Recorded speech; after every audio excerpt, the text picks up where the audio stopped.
Hello there, my name is Slava from Kodeski Academy, and today I'm going to speak with you about how to unlock the planning process. So let's start with usual, let's define for whom the course is and what the problem we're trying to solve. So maybe you are the manager who is doing planning for the first time. Or maybe you're already a seasoned manager who is in the org, but you are not quite there in the happiness level with your planning. You are constantly pivoting your priorities. You're constantly changing during the year what you need to do. There is a chaos, and the team also starts seeing and noticing that they don't like the fact that you're switching the priorities each quarter. But the leadership just keep pushing new things your way. How to do so, how to protect yourself. Maybe you're the org leader who actually try to reasons how to start planning, standardize the planning, because you have a chaos going on. The PM org planning one way, engineering another way, they're not communicating. Quite common symptom. Both planning already have happened in the engineering org knows what they're planning to do, PM org knows what they're planning to do, but they never bother to figure out the dependencies. So the PM actually have a dependency on the engineers a dependency on the PMs, but none of them going to prioritize this dependency because they both already have planned and they have not injected tasks that are required by other org. So in the results, either priority of the PM and engineering org, or both of them will have to pivot directly in the middle of the execution. Or maybe you're the engineer who just figuring out how to do planning, how it's happening. You plan to actually become a tech lead manager or engine manager yourself, and you want to learn and be prepared before, because it's quite common when the engineer converts to a manager just to figure out that she or he doesn't know anything about the planning.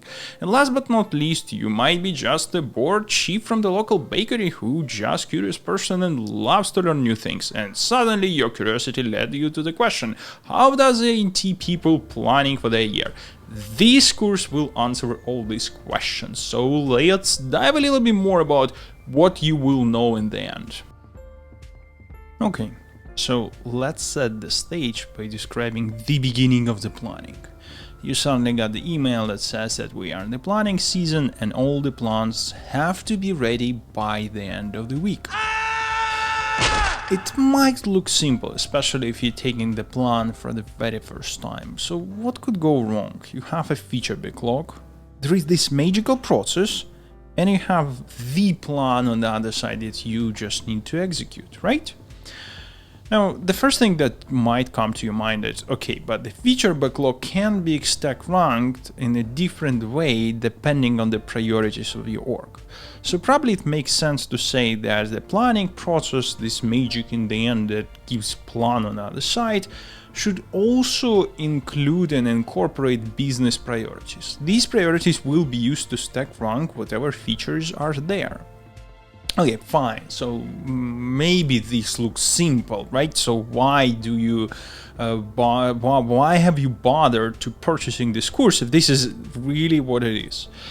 Now, if you've already been through the planning, you might start noticing something that, okay, feature backlog, while it's actually an important thing, there are so many other things, like for example, technical debt.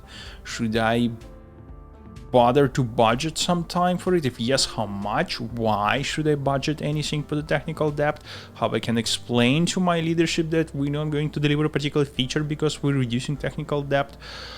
What about customer feedback that's stored somewhere in the many meeting notes of your product manager that has them, they're not yet converted to a feature backlog for different reasons, but we know about some of the feedback from the forums, emails from the customers.